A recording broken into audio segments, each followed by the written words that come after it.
हम्म, अगला क्या है? क्षारक। ठीक है, क्षारक हम लोग किसे कहते हैं? देखो क्या कह रहा है, ऐसे पदार्थ जिनका स्वाद कैसा होता है? कड़वा होता है। जिनका स्वाद कैसा होता है? कड़वा होता है। कड़वा कहने का मतलब, कड़वा कहने का मतलब तीता। ठीक है, ऐसे नहीं कि मिर्च कड़वी लगती, नहीं, मिर्च तीखी लगती है। करेला कड़वा लगता है। करेला क्या होता है? कड़वा लगता है। ठीक है, तो उसको हम लोग क्या कहते हैं? क्षार कहते हैं। तो जो स्वाद में क्या होता है? कड़वा होता है, उसको हम लोग क्या कहते हैं? क्षार कहते हैं। और ये स्पर्श करने में कैसा होता है? साबुन जैसा। ठीक है, अगर तुम टच करोगे इसको, ठीक है, तो एकदम से मुलायम सॉफ्ट रहेगा, किसके जैसा? साबुन के जैसा रहेगा। ठीक है, तो इसी को हम लोग क्या कहते हैं? क्षारक कहते हैं या क्षार कहते हैं, या इंग्लिश में से हम लोग क्या कहते हैं? बेस कहते हैं। क्या कहते हैं? बेस कहते हैं। समझ में आई बात? ठीक है, अभी क्या है? क्षारक के गुण। सबसे पहला गुण कौन सा है? भौतिक गुण। कौन सा गुण है? भौतिक गुण। ठीक है, भौतिक गुण में क्या क्या होता है? ये स्वाद में कड़वा होता है। क्या होता है? स्वाद में कड़वा होता है। ये लाल लिटमस को क्या करता है? नीला कर देता है। ये लाल लिटमस को क्या करता है? नीला कर देता है। वह नीले लिटमस को क्या करता है? लाल कर देता है। ठीक है, जलीय विलयन में OH माइनस देता है, हाइड्रोक्साइड आयन देता है। क्या करता है? हाइड्रोक्साइड आयन देता है। क्लियर ये चीज? ठीक है, और आगे देखो क्या कह रहा है कि यह जो है जलीय विलयन में विद्युत धारा प्रवाहित नहीं करता है। जलीय विलयन में क्या करता है? विद्युत धारा प्रवाहित नहीं करता है। वो करता था प्रवाहित, ठीक है, अम्ल, तो वो आयन में टूट जाता है, ये आयन में नहीं टूटता है। ठीक है, अभी नेक्स्ट क्या है? क्षार के रासायनिक गुण। ठीक है, एकदम से हम लोग को शॉर्ट रिकैप लेकर के चलना है।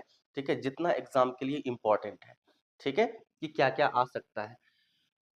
तो नेक्स्ट क्या है? क्षार के रासायनिक गुण। कौन कौन से होते हैं? क्षार धातु के साथ अभिक्रिया कर क्या करता है? H2 मुक्त करता है। धातु भी क्या करता है? हाइड्रोजन के साथ अभिक्रिया करके, ठीक है, वो क्या करता है, सॉरी मतलब धातु के साथ, अम्ल के साथ अभिक्रिया करके क्या करता है? H2 मुक्त करता है। ये भी क्या करता है? धातु के साथ अभिक्रिया करके क्या करता है? H2 मुक्त करता है। ठीक है, क्षार अम्लीय ऑक्साइड के साथ अभिक्रिया कर लवण बनाता है। ठीक है, क्षार क्या करता है? अम्लीय ऑक्साइड। तो वैसे भी तुम लोग को पता होगा कि अधातु के जो ऑक्साइड होते हैं वो कैसे होते हैं? अम्लीय होते हैं। अ से अधातु, अ से अम्लीय। तो अधातु के ऑक्साइड कैसे होते हैं? अम्लीय होते हैं। क्लियर ये चीज? ठीक है, अभी नेक्स्ट में क्या है? सूचक। इसी को हम लोग कहते हैं इंडिकेटर। क्या कहते हैं? इंडिकेटर, कि हमको कौन सा ऐसा चीज है जो बताता है कि कोई पदार्थ जो है वह अम्ल है कि क्षार है, जिसकी सूचना हमसे मतलब हमको मिलती है। ठीक है, कि वो क्या है? अम्ल है या क्षार है।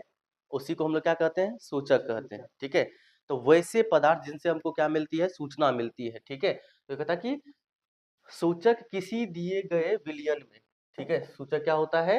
किसी दिए गए विलयन में अम्ल या क्षारक की उपस्थिति दर्शाते हैं। ठीक है, तो किसी विलयन का वो अम्ल है या फिर क्या है? क्षार है, उसको हम लोग क्या कहते हैं? सूचक कहते हैं। ठीक है, तो इनका रंग या गंध अम्लीय या क्षारक माध्यम में बदल जाता है। तो वो बदल जाता है, रंग बदल जाता है या फिर उसका गंध बदल जाता है। तो इससे हमको पता चल जाता है कि वो अम्ल है या फिर क्या है? भस्म है। ठीक है, या क्षार है। अब है सूचक के प्रकार। क्या है? सूचक के प्रकार। कहता है वैसे तो संसूचक बहुत प्रकार के होते हैं, लेकिन इनके सामान्य प्रकार इस प्रकार से हैं। ठीक है, कौन कौन सा है? पहला है प्राकृतिक सूचक, तो जो प्रकृति में मिलता है उसको हम लोग क्या कहेंगे? प्राकृतिक सूचक। ठीक है, तो कहता है कि वे सूचक जो प्राकृतिक स्रोतों से प्राप्त होते हैं, प्राकृतिक सूचक कहलाते हैं, संसूचक कहलाते हैं। तो जो हमको प्रकृति से मिलता है, कहाँ से मिलता है? प्रकृति से मिलता है, उसको हम लोग क्या कहते हैं? प्राकृतिक सूचक कहते हैं। ठीक है, जैसे में हो गया लिटमस, लाल पत्ता गोभी का रस, हल्दी, हाइड्रेजिया के फूल का रस, ये सब क्या है? प्रकृति में मिलता है। समझ में आई बात? ठीक है, अभी देखो नेक्स्ट क्या है? लिटमस के बारे में हम लोग थोड़ा सा जान लेते हैं। ठीक है, कि लिटमस क्या करता है। अम्ल तथा क्षारक की पहचान के लिए सबसे सामान्य रूप से उपयोग में लाया जाने वाला प्राकृतिक सूचक क्या है? लिटमस है। ठीक है, और लिटमस हमें कहाँ से प्राप्त होता है? लाइकेन्स, शैवाल है एक प्रकार का, वहां से प्राप्त होता है। तो लिटमस कहाँ से प्राप्त होता है? लाइकेन से प्राप्त होता है। लिटमस कहाँ से प्राप्त होता है? लाइकेन से प्राप्त होता है। ठीक है, अभी नेक्स्ट क्या है? लिटमस पत्र। क्या है? लिटमस पत्र। इसका उपयोग पता है, लिटमस विलयन के रूप में तथा कागज की पट्टियों के रूप में उपलब्ध होता है। इन कागज की पट्टियों को लिटमस पत्र कहते हैं। इन कागज की पट्टियों को क्या कहते हैं? लिटमस पत्र कहते हैं। ठीक है, और लिटमस पत्र दो रंगों का होता है। कितने रंगों का होता है? दो रंगों का, नीला एवं लाल। कौन कौन से रंगों का होता है? दो रंग, नीला एवं लाल होता है। ठीक है, अम्ल नीले लिटमस पत्र को कैसा कर देता है? लाल कर देता है। अम्ल क्या करता है? नीले लिटमस पत्र को लाल कर देता है। ठीक है, जबकि क्षार क्या करता है? लाल लिटमस पत्र को नीला कर देता है। ठीक है, तो ये क्षार क्या करता है? लाल को नीला और वो नीला को लाल। क्लियर ये चीज? नेक्स्ट क्या है? हल्दी। नेक्स्ट क्या है? हल्दी। ठीक है, देखो, अब हल्दी भी क्या है? एक अन्य प्रकार का प्राकृतिक सूचक है। यह कैसा होता है? पीला रंग का। हल्दी कैसा होता है? पीला रंग का होता है।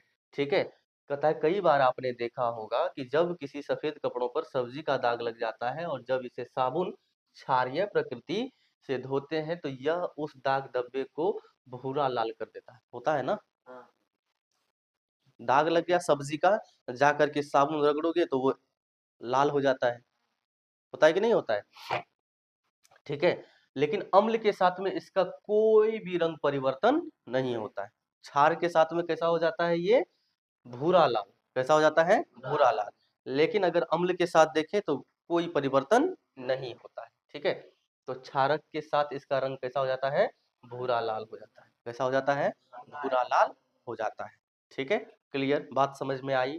ठीक है, अभी नेक्स्ट क्या है? संश्लेषित सूचक। ऊपर तो हम लोग पढ़े क्या चीज? प्राकृतिक सूचक। उसमें क्या क्या था?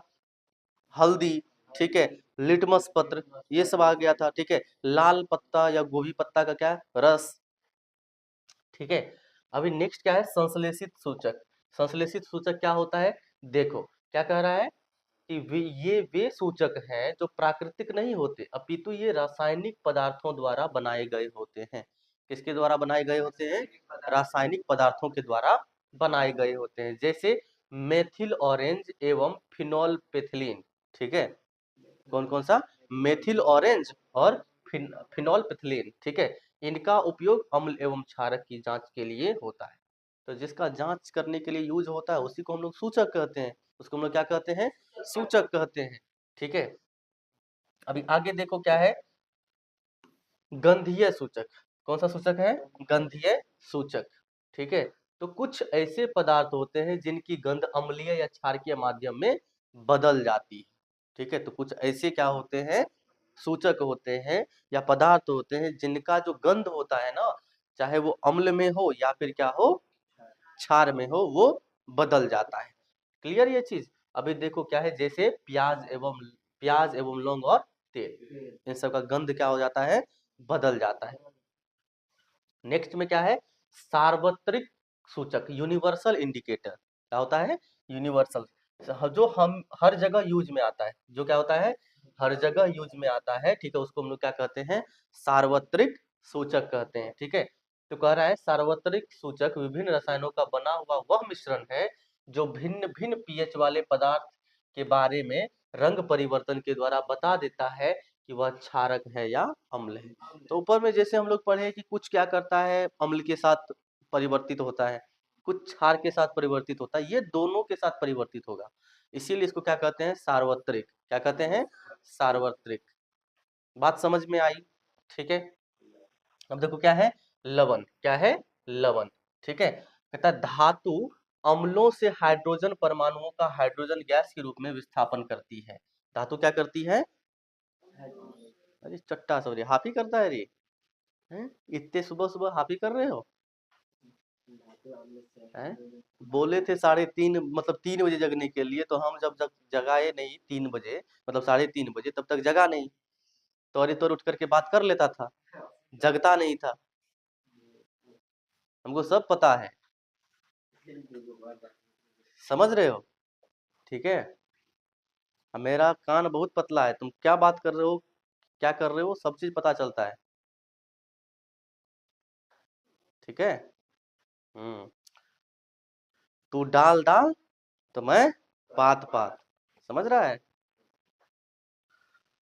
और एक यौगिक बनाता है जिसे हम लोग क्या कहते हैं, लवण कहते हैं। तो जब धातु, सॉरी धातु नहीं, क्षार अम्ल के साथ अभिक्रिया करता है, क्षार क्या करता है, अम्ल के साथ अभिक्रिया करता है, तो उसको हम लोग क्या कहते हैं, लवण कहते हैं। ठीक है।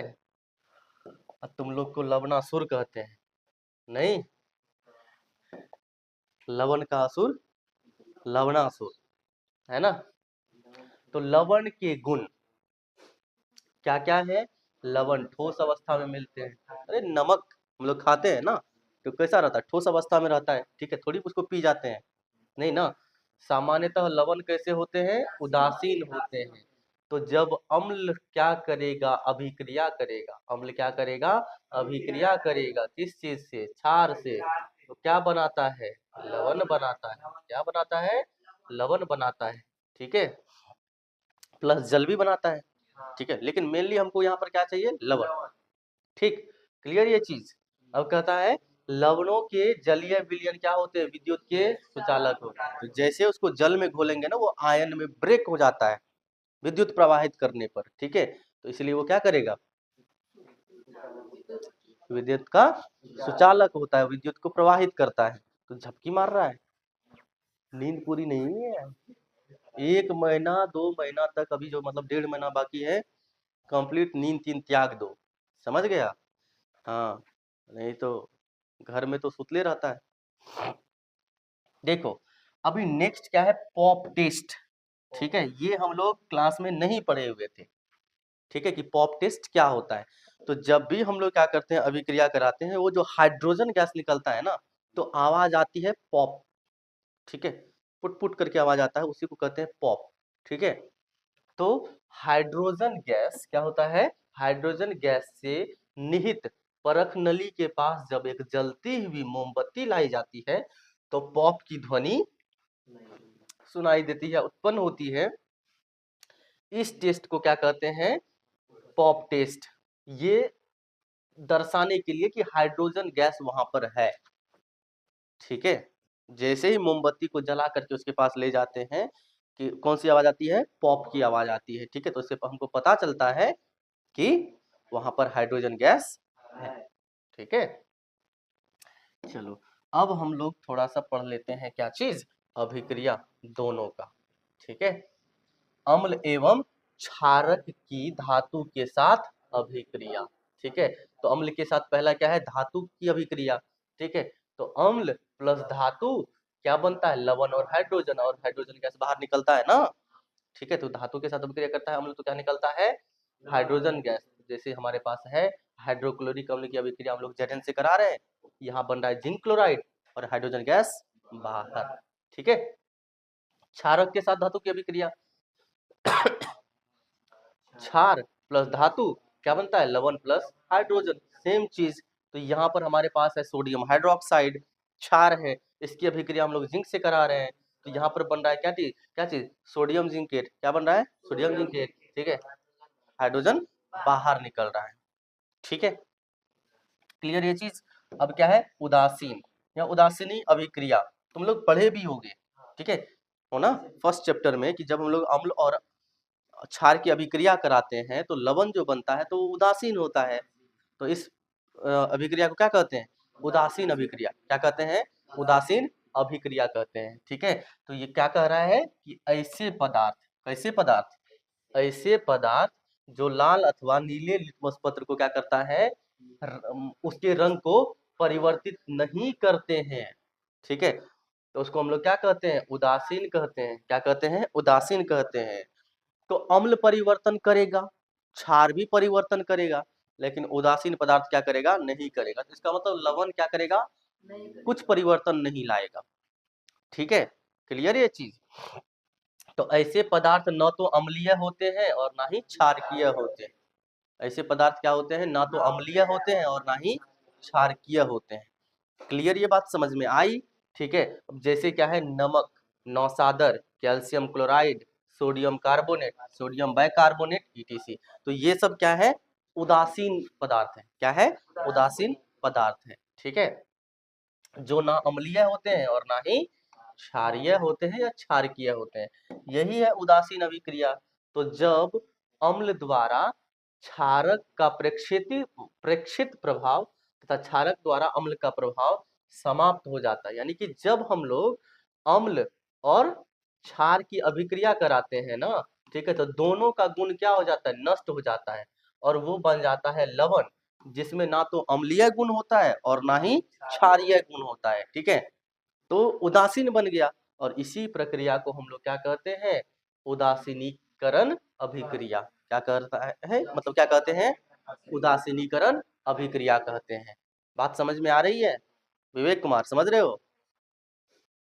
नहीं समझ में आता है तो पूछो, ठीक है, अब रिवीजन नहीं होगा। उदाहरण में देख लो कि हमारे पास ये क्या है, सोडियम हाइड्रोक्साइड, क्षार है। क्या है, क्षार का जलीय विलयन है। EQ का मतलब क्या होता है, जलीय विलयन।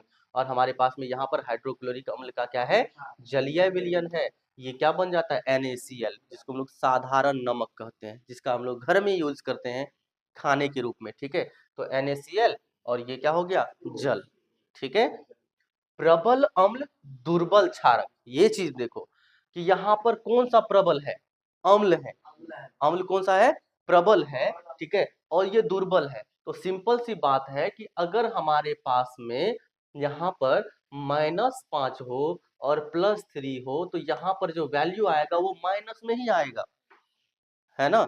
जो ज्यादा प्रबल होगा, तो माइनस वाला क्या है, ज्यादा प्रबल है, तो यहाँ पर हमारे पास जो वैल्यू आ रहा है वो माइनस में आ रहा है। ठीक है, तो यही यहाँ पर प्रबल कौन है, अम्ल है, तो यहाँ जो लवण बनेगा वो कैसा होगा, अम्लीय लवण हो जाएगा। ठीक है, तो जब प्रबल अम्ल क्या करेगा, दुर्बल क्षार से अभिक्रिया करेगा तो अम्लीय लवण बनेगा। जब प्रबल क्षार, ठीक है, दुर्बल अम्ल से अभिक्रिया करेगा तो जो लवण बनेगा वो कैसा होगा, क्षारीय लवण होगा। क्योंकि प्रबल क्षार है हमारे पास, तो जो ताकतवर है, यानी कि दो व्यक्ति भिड़ रहा है आपस में, जब दोनों का ताकत समान है तो कोई किसी को नहीं हरा पाएगा। हरा पाएगा, नहीं हरा पाएगा, तो हो जाएगा उदासीन। कैसा हो जाएगा, उदासीन। लेकिन मान लो एक मुस्टंडा आ गया, ठीक है, एकदम से मोटा तगड़ा आदमी है, ठीक है, जिस तरीके से अभिषेक है ना, तो अभिषेक जो है, अगर वो मोटा तगड़ा है, उसको लड़ा दे धीरज से, है ना, तो उसको अगर धीरज से लड़ा दे तो हारेगा कौन, धीरज हारेगा। ठीक है, तो यही है। तो जब हम लोग क्या करते हैं, प्रबल अम्ल लेते हैं, उसकी अभिक्रिया दुर्बल क्षार से करते हैं, तो क्षार तो वैसे ही निपट जाएगा, बचेगा किसका गुण रहेगा, अम्ल का, तो अम्लीय लवण हो जाएगा। ठीक है, लेकिन अगर प्रबल क्षार लेते हैं तो क्षारीय लवण हो जाएगा। ये बात समझ में आई? ठीक है, तो यही है। तो यहाँ पर प्रबल अम्ल है, क्या चीज है, देखो यहाँ पर क्या है, प्रबल अम्ल है हमारे पास में। तो प्रबल अम्ल जब रहता है तो क्या होता है, अम्लीय लवण होता है। ठीक है, जब प्रबल क्षार होता है तो क्षारीय लवण होता है। जब दोनों प्रबल होता है तो उदासीन होता है। जब दोनों दुर्बल रहता है तो उदासीन होता है ना।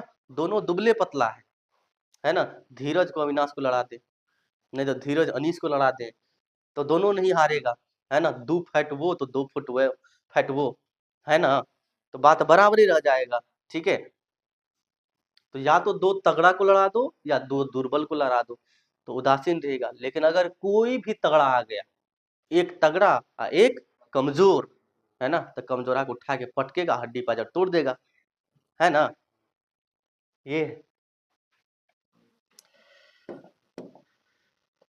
अब है अम्लों के साथ धात्विक ऑक्साइड की अभिक्रिया। देखो अभी जस्ट हम लोगों ने पढ़ा कि जो धात्विक ऑक्साइड होता है वो क्षारीय होता है। धातु के ऑक्साइड कैसे होते हैं, क्षारीय होते हैं। और अधातु के ऑक्साइड अम्लीय, अधातु के ऑक्साइड अम्लीय।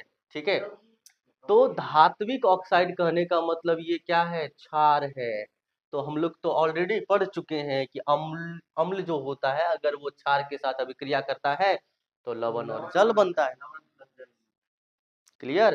तो धात्विक ऑक्साइड की प्रवृत्ति कैसी होती है, क्षारीय होती है। कैसी होती है, क्षारीय होती है, क्योंकि ये अम्ल के साथ अभिक्रिया करके क्या करते हैं, लवण और जल बनाते हैं। क्या करते हैं, लवण और जल बनाते हैं।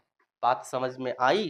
ठीक है, तो यही है कॉपर ऑक्साइड, मैग्नीशियम ऑक्साइड, ये सब क्या होते हैं? धातु के ऑक्साइड होते हैं। क्या है? धातु के ऑक्साइड है। और धातु के ऑक्साइड कैसे होते हैं? धातु के ऑक्साइड क्षारीय होते हैं। कितना बताएंगे? अ से अधातु, अ से अम्लीय, तो अधातु का अम्लीय होगा ना, अधातु का क्षारीय होगा। धातु का कैसा होगा? क्षारीय होगा। ठीक है, तो कॉपर ऑक्साइड, मैग्नीशियम ऑक्साइड धातु के ऑक्साइड हैं, क्षारीय होते हैं। ठीक है, अंतर तो हम लोगों ने बहुत पढ़ा, अब थोड़ा सा हम लोग समानता भी देख लेते हैं। ठीक है, क्या है? सभी अम्ल H+ आयन उत्पन्न करते हैं। सभी अम्ल क्या करते हैं? H+ आयन उत्पन्न करते हैं। और सभी क्षारक OH-। क्लियर? Hydroxide ion. तो क्षार OH-, अम्ल H+। जलीय विलयन में अम्ल या क्षारक का क्या होता है? जब हम लोग जल में मिलाते हैं अम्ल या क्षार को, तो उसके साथ में क्या होता है वो भी चीज हम लोग देख लेते हैं। क्या होता है? देखो, जल में अम्ल या क्षारक मिलाने पर आयन की सांद्रता जो होती है H3O+ और OH- में प्रति इकाई आयतन में कमी हो जाती है। यानी कि जैसे ही जल में मिलाएंगे वो टूटेगा थोड़ा सा, ठीक है, तो क्या होगा? अपना गुण खोएगा ना, है ना? तो गुण खोएगा तो उस प्रक्रिया को क्या कहते हैं? तनुकरण कहते हैं, है ना? उस प्रक्रिया को क्या कहते हैं? तनुकरण कहते हैं। बात समझ में आई?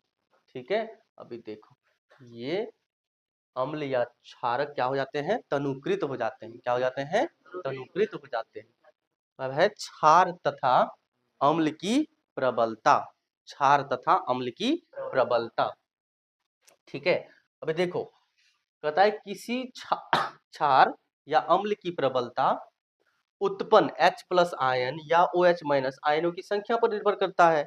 अभी जस्ट बताए कि जो बहुत ज्यादा क्या करेगा? H+ आयन देगा, पूरा टूटेगा, उसको प्रबल अम्ल, और जो नहीं टूटेगा उसको दुर्बल अम्ल। जो ज्यादा OH- देगा वो प्रबल क्षार, और जो कम कम OH- देगा वो क्या होगा? दुर्बल क्षार। बात समझ में आई? ठीक है, तो एकदम से देखो, मतलब छोटा छोटा सा टॉपिक है, इजी है समझना। ठीक है, कि जो ज्यादा H+ देगा, तो ज्यादा H+ देगा वो क्या होगा? प्रबल अम्ल हो जाएगा। क्या हो जाएगा? प्रबल अम्ल। और जो कम देगा वो दुर्बल अम्ल। जो क्या होगा? दुर्बल अम्ल। इससे ये समझ लो कि जो तगड़ा रहेगा वो ज्यादा काम करेगा, ठीक है ना? जो कमजोर रहेगा कम काम करेगा, है ना? जो ज्यादा मजबूत रहेगा लेबर, वो ज्यादा ईटा उठाएगा, एक बार में 10 उठा लेगा, है ना? और जो दुर्बल रहेगा, हाँ, 3 से 4 में दांत चियार देगा, है ना? तो ये होता है, यही है।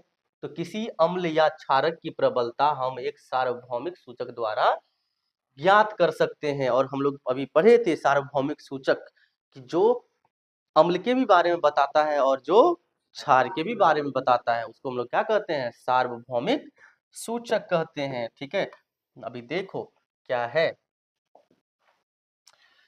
अब है सार्वभौम सूचक। अनेक सूचकों का मिश्रण होता है। ये क्या होता है? अनेक सूचकों का मिश्रण होता है। ठीक है, यह सूचक किसी विलयन में हाइड्रोजन आयन की विभिन्न सांद्रता को विभिन्न रंगों में प्रदर्शित कर सकते हैं। ठीक है, क्या करता है? विभिन्न जो भी मतलब पदार्थ हैं, ठीक है, उसमें क्या होता है? जो हाइड्रोजन आयन की सांद्रता होती है उसको अलग अलग रंगों में प्रदर्शित करते हैं। अब है पीएच स्केल। ठीक है, क्या होता है? PH scale. ये भी एक क्या है? इंडिकेटर है। पता चलता है हमको कि कौन चीज क्या है? अम्ल है, और कौन क्या है? क्षार है, या कौन उदासीन है। पीएच मतलब देखो क्या कर रहा है कि किसी विलयन में, ठीक है, क्या है? किसी विलयन में उपस्थित H+ आयन की सांद्रता ज्ञात करने के लिए एक स्केल विकसित किया गया, जिसे हम लोग क्या कहते हैं? पीएच स्केल कहते हैं। पोटेंज ऑफ हाइड्रोजन। क्या है? पोटेंज ऑफ हाइड्रोजन। पीएच स्केल का फुल फॉर्म क्या हो जाएगा? पोटेंज ऑफ हाइड्रोजन, या फिर पोटेंशियल ऑफ हाइड्रोजन, क्षमता। पोटेंशियल मीन्स क्या होती है? क्षमता। ठीक है, तो पोटेंज ऑफ हाइड्रोजन या पोटेंशियल ऑफ हाइड्रोजन या पावर ऑफ हाइड्रोजन, ठीक है, पावर ऑफ हाइड्रोजन। ठीक है, तो P क्या है, पोटेंज है। P क्या है, पोटेंज, जो एक जर्मन शब्द है जिसका अर्थ क्या होता है, शक्ति, क्षमता, कैपेसिटी, एबिलिटी। ठीक है, तो अगर pH का वैल्यू होता है 7 तो होता है विलियन, 7 से होगा कम तो अम्लीय, और 7 से होगा ज्यादा तो क्षारीय। हम लोग पढ़े हैं ये चीजें। ठीक है, कि pH वैल्यू अगर 7 होता है तो क्या होता है, वो उदासीन होता है। pH से कम होगा तो अम्लीय होगा, pH से ज्यादा होगा तो क्षारीय होगा। ठीक है, अब है दैनिक जीवन में pH का महत्व क्या है। ठीक है, दैनिक जीवन में pH का क्या महत्व है। हम लोग रोज रोज जो कुछ खाते हैं पीते हैं, ठीक है, तो उससे हम पे क्या असर होता है, क्या चीजें हम लोगों को करनी चाहिए। ठीक है, वो है पौधे एवं पशु pH के प्रति क्या होते हैं, संवेदनशील होते हैं। pH के प्रति क्या होते हैं, संवेदनशील होते हैं। ठीक है, हमारा शरीर 7 से लेकर के 7.8 pH के बीच कार्य करता है। अगर हमारे शरीर को अच्छे तरीके से काम करना है, ठीक है, तो हमारे बॉडी का pH वैल्यू कितना होना चाहिए, 7 से 7.8।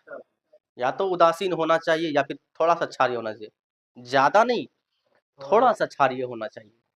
क्लियर। अब है मिट्टी का pH। ठीक है, तो देखो अच्छी उपज के लिए पौधों को एक विशिष्ट pH परास की आवश्यकता होती है। ठीक है, अगर ज्यादा pH होगा या कम pH होगा, तो कम होगा तो अम्लीय हो जाएगा मिट्टी, ज्यादा होगा तो क्षारीय हो जाएगा। दोनों में से किसी भी कंडीशन में फसल जो है, ठीक है, वो अच्छा नहीं होगा। इसके लिए होना चाहिए एकदम उसको सुटेबल, उदासीन होना चाहिए, थोड़ा सा क्षारीय, थोड़ा सा अम्लीय होना चाहिए। ठीक है, नहीं तो फिर फसल सही तरीके से नहीं उपजेगा। ठीक है, तो आवश्यकता अनुसार अगर अम्लीय होता है तो क्षारीय मिलाएंगे, और क्षारीय होगा तो अम्लीय मिलाएंगे। दोनों का एकदम से क्या हो जाएगा, नष्ट हो जाएगा गुण। अम्ल क्षारीय गुण को नष्ट करेगा, क्षार अम्लीय गुण को नष्ट करेगा। ठीक है, बात खत्म। ठीक है, अब हमारे पाचन तंत्र का क्या है, ठीक है, pH उस पर भी निर्भर करता है। तो हमारा जो पेट है, उदर है ना, जैसे गणेश भगवान को लंबोदर कहते हैं, जिसका उदर क्या हो, लंबा हो, उसको क्या कहते हैं, लंबोदर कहते हैं। ठीक है, हाँ, तो हाइड्रोक्लोरिक अम्ल उत्पन्न करता है। तो हमारा पेट क्या करता है, हाइड्रोक्लोरिक अम्ल उत्पन्न करता है, जो भोजन को पचाने में मदद करता है, जो भोजन को क्या करता है, पचाने में सहायक होता है, मदद करता है उसमें। ठीक है, अपच की स्थिति में उदर अधिक मात्रा में अम्ल उत्पन्न करता है, जिसके कारण उदर में दर्द एवं जलन का अनुभव होता है। एसिडिटी है ना, गैस हो जाता है ना, तो जब ज्यादा HCl उत्पन्न होता है तब। तो इस दर्द से मुक्त होने के लिए हम लोग एंटासिड, ठीक है, एंटासिड बोल लो, है ना, इनो, इनो आता है ना।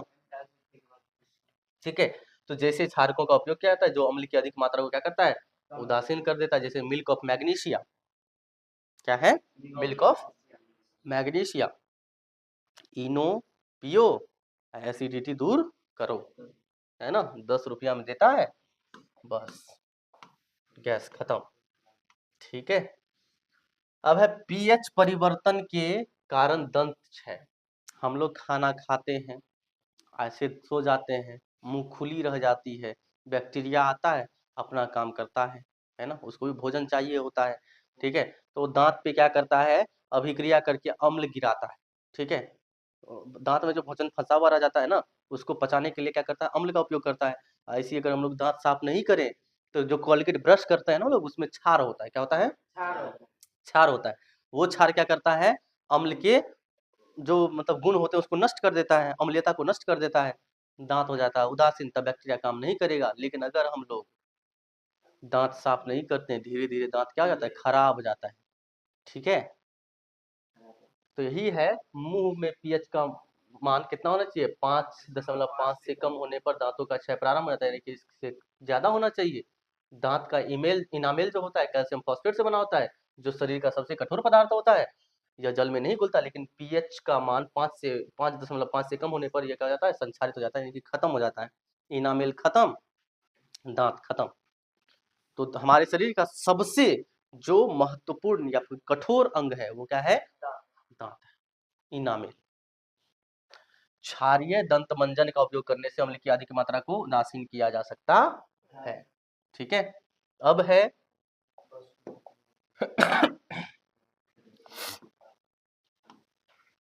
पशुओं एवं पौधों द्वारा उत्पन्न रसायनों से आत्मरक्षा।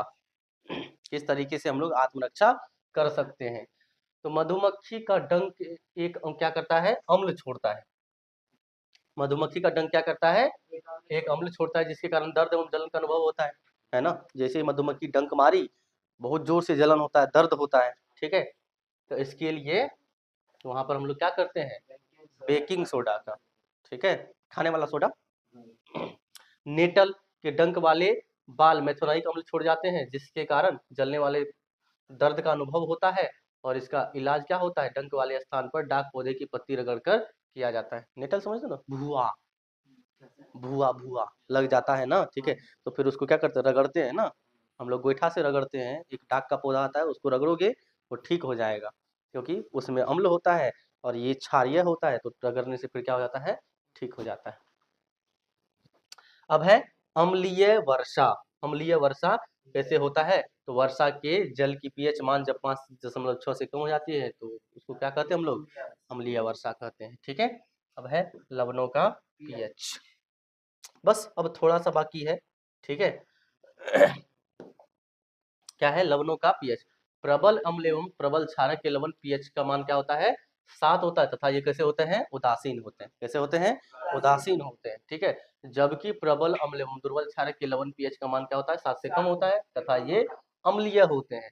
प्रबल क्षारक एवं दुर्बल अम्ल के लवण के पीएच का मान क्या होता है? 7 से अधिक होता है, तो ये क्षारकीय होता है। तो जस्ट हम लोग बताए थे, पढ़े थे। ठीक है, क्या चीज? कि जब प्रबल अम्ल होगा, दुर्बल क्षार होगा, तो प्रबल मतलब अम्लीय लवण हो जाएगा। ठीक है, प्रबल क्षार होगा, दुर्बल अम्ल होगा, तो क्षारीय लवण हो जाएगा। ठीक है, तो ये चीज तो हम लोग ऑलरेडी पढ़ चुके हैं। साधारण नमक के रसायन।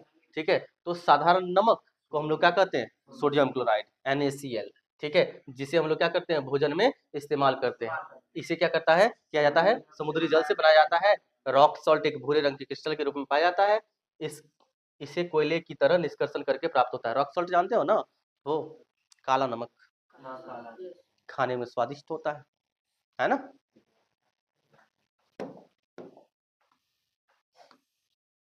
अब क्या है? साधारण नमक, रासायनिकों का कच्चा पदार्थ। ठीक है, कहता है इस प्रकार प्राप्त साधारण नमक हमारे दैनिक उपयोग में कई पदार्थों जैसे sodium hydroxide, baking soda, washing soda, विरंग चूर्ण आदि के लिए महत्वपूर्ण कच्चा पदार्थ है। सब में ये नमक मिलाया जाता है। ठीक है, अब है सोडियम हाइड्रोक्साइड। सोडियम क्लोराइड के जलीय विलयन से विद्युत प्रवाहित करने पर यह वियोजित होकर सोडियम हाइड्रोक्साइड उत्पन्न करता है। सोडियम क्लोराइड है, इसको जल में मिलाएंगे और जैसे इससे होकर के विद्युत धारा प्रवाहित होगा, क्या बन जाएगा? ये सोडियम हाइड्रोक्साइड। क्या बन जाएगा? सोडियम हाइड्रोक्साइड बन जाएगा। साथ साथ में हमको क्या मिलता है? क्लोरीन मिलता है, हाइड्रोजन गैस मिलता है। ठीक है, अब देखो, क्लोरीन गैस एनोड पर मुक्त होता है। क्लोरीन गैस क्या होता है? एनोड पर मुक्त होता है। और हाइड्रोजन गैस कैथोड पर। तो कैथोड पर सोडियम हाइड्रोक्साइड विलयन का निर्माण भी होता है। इस प्रक्रिया से उत्पन्न हुए तीनों उत्पाद क्या है? उपयोगी है। NaOH भी उपयोगी है, Cl2 भी, और हाइड्रोजन भी। मतलब तीनों का तीनों क्या होता है? उपयोगी पदार्थ ही होता है हमारे लिए। समझ में आई बात? तो जब हम लोग क्या करते हैं? सोडियम क्लोराइड के जलीय विलयन से होकर के विद्युत धारा प्रवाहित करते हैं, तो हमें सोडियम हाइड्रोक्साइड, क्लोरीन और हाइड्रोजन गैस मिलता है। और तीनों के तीनों पदार्थ क्या होते हैं? उपयोगी होते हैं। ठीक है, अब है विरंजक चूर्ण। इसका तुम लोगों को बहुत बेसब्री से इंतजार रहा होगा, है ना, कि ये सब कहाँ आ रहा है, प्लास्टर ऑफ पेरिस कहाँ आ रहा है ना। तो देखो, शुष्क बूझे हुए चूने पर क्लोरीन की क्रिया से विरंजक चूर्ण का निर्माण होता है। ठीक है, शुष्क बूझे हुए चूने, ठीक है, जैसे क्या है? CaOH का Hol2, तो क्लोरीन की अभिक्रिया कराने से हमें क्या मिलता है? विरंजक चूर्ण CaOCl2 प्लस H2O। ठीक है, तो ये जो CaOCl2 है, ये क्या है? विरंजक चूर्ण है। ये क्या है? विरंजक चूर्ण है, ब्लीचिंग पाउडर। ठीक है, CaOCl2 क्या है?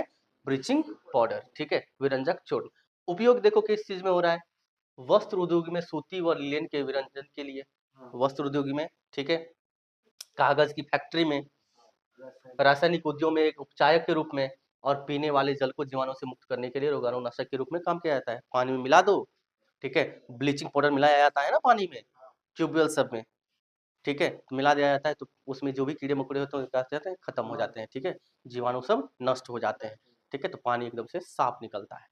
क्लियर ये चीज। अभी नेक्स्ट क्या है, बेकिंग सोडा, ठीक है, खाने वाला सोडा, बेकिंग सोडा को हम लोग क्या कहते हैं, खाने वाला सोडा, ठीक है, तो बेकिंग सोडा का उपयोग आमतौर पर रसोई घर में स्वादिष्ट खस्ता पकौड़े बनाने में होता है। भूख लगने लगी होगी तुम लोगों को, एकदम से खस्ता पकौड़ा सब नाम सुन करके, है ना, फूल जाता है ना, जलेबी में भी दिया जाता है थोड़ा सा, ठीक है, तो एकदम से खाने में मजा आता है ना। तो कभी कभी इसका उपयोग खाने को शीघ्रता से पकाने के लिए भी किया जाता है, कि जल्दी से किसी चीज को पकाना है, डाल दो, तुरंत पक जाएगा, ठीक है। इसका उपयोग, रासायनिक नाम क्या है, sodium hydrogen carbonate, NaHCO3, NaHCO3। इसको बनाने में सोडियम क्लोराइड का उपयोग एक मूल पदार्थ के रूप में किया जाता है। NaCl का भी जस्ट हम लोग उपयोग पढ़े थे किस किस चीज में होता है, ठीक है। बेकिंग सोडा का उपयोग देख लो क्या क्या होता है, बेकिंग सोडा का उपयोग, ठीक है, कि बेकिंग पाउडर बनाने में बेकिंग सोडा प्लस टार्टरिक अम्ल का मिश्रण होता है, ठीक है। इस अभिक्रिया से उत्पन्न CO2 के कारण पावरोटी या केक में खमीर उठ जाता है, एकदम से वो फूल जाता है, ठीक है, क्या हो जाता है, फूल जाता है।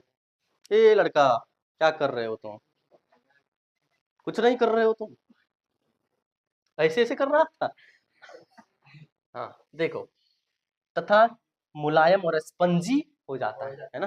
पावरोटी खाने में कैसा होता है, चाय के साथ, है ना, पावरोटी। कौन कौन पीते हो चाय इसमें, कोई नहीं, कभी का। यह एंटासिड का क्या है, एक घटक है, संघटक है, मतलब एंटासिड इससे बनता है, ठीक है। इसका उपयोग सोडा अम्ल अग्निनाशक में भी किया जाता है, ठीक है। अब है धोने का सोडा, कौन सा सोडा, धोने का सोडा, धोबन सोडा, इसी को हम लोग क्या कहते हैं, धोबन सोडा। सोडियम कार्बोनेट के पुनः क्रिस्टलीकरण से धोने का सोडा प्राप्त होता है। तो सोडियम कार्बोनेट है, इसका क्रिस्टल मतलब इसको गर्म करके फिर ठंडा जो किया जाता है ना, तो हमें मिल जाता है Na2CO3.10H2O। ये क्या हो गया, सोडियम कार्बोनेट, और इसी को हम लोग क्या कहते हैं, धोबन सोडा, ठीक है। यहाँ डॉट होता है Na2CO3.10H2O। धोने के सोडा का उपयोग कांच, साबुन, कागज उद्योग में होता है, ठीक है। बोरेक्स के उत्पादन में होता है, घरों में साफ सफाई के लिए होता है, जल की अस्थायी कठोरता को हटाने के लिए उपयोगी होता है। बात समझ में आई, ठीक है। नेक्स्ट में देखो, प्लास्टर ऑफ पेरिस, जैसे ही हड्डी वड्डी टूटा, बैंडेज हम लोग कराते हैं, एकदम से हाथ पर लटका करके ऐसे खड़े रहते हैं, है ना, तो इसी को हम लोग कहते हैं प्लास्टर ऑफ पेरिस, ठीक है। तो जिप्सम को, किसको, जिप्सम को जब हम लोग क्या करते हैं, 373 के या फिर 120 डिग्री सेल्सियस पर गर्म करते हैं, ठीक है, तो ये कैल्शियम सल्फेट हेमीहाइड्रेट का निर्माण करता है, जिसको हम लोग प्लास्टर ऑफ पेरिस कहते हैं। यह सफेद चूर्ण है जो जल में मिलाने पर पुनः जिप्सम ठोस पदार्थ में बन जाता है, यानी कि ठोस पदार्थ बन जाता है ये, ठीक है। प्लास्टर ऑफ पेरिस उपयोग देखो क्या क्या है प्लास्टर ऑफ पेरिस का, ठीक है। प्लास्टर ऑफ पेरिस का उपयोग डॉक्टर टूटी हुई हड्डियों को सही जगह स्थिर रखने के लिए करते हैं। नजर हटी, दुर्घटना घटी या हड्डी टूटी, है ना, और हड्डी को टूटने से बचाने के लिए, यानी कि टूटा हुआ हड्डी को जोड़ने के लिए प्लास्टर ऑफ पेरिस बैंडेज करके एकदम से हाथ में ऐसे लटका देते हैं, और लटका करके घूमते रहते हैं, है ना, 1.5-2 महीना तक, जब तक ठीक नहीं हो जाता है। इसका उपयोग खिलौने बनाने में होता है, खिलौना सब भी आता है प्लास्टर ऑफ पेरिस का, ठीक है। सजावट का सामान बनाने के लिए किया जाता है। इसका उपयोग सतह को चिकना बनाने के लिए किया जाता है, पुट्टी सब भी करने के लिए किया जाता है ना प्लास्टर ऑफ पेरिस का, ठीक है। अब है क्रिस्टलन का जल, ठीक है, क्रिस्टलन का जल। और ये लास्ट टॉपिक है हमारा, ठीक है, क्या है कि लवण के एक सूत्र इकाई में जल के निश्चित अणुओं की संख्या को क्रिस्टलन का जल कहते हैं। लवण के एक सूत्र इकाई में जल के एक निश्चित अनुपात को हम लोग क्या कहते हैं, या अणुओं की संख्या को क्रिस्टलन का जल कहते हैं। उदाहरण, जैसे हमारे पास है कॉपर सल्फेट, इसमें 5 अणु है H2O के, ठीक है, तो जल के 5 अणु हो गए क्रिस्टलन के जल में, ठीक है। इसमें क्या है, कितना अणु, 10 अणु है, इसमें क्या है, 2 अणु है। तो बात समझ में आई, अम्ल हम लोग किसे कहते हैं जो स्वाद में खट्टा होता है, या फिर आर्हेनियस के नियम के अनुसार जो जल में घुल कर के H+ आयन देता है, ठीक है। दूसरा क्षार जो स्वाद में कड़वा होता है या फिर जल में घुल करके OH- आयन देता है। क्लियर ये चीज, ठीक है। और तीसरा लवण, जब अम्ल क्षार से अभिक्रिया करता है तो क्या बनता है, लवण और जल बनता है। समझ में आई बात? क्लियर। आज के लिए इतना ही, ये चैप्टर फिनिश यहाँ।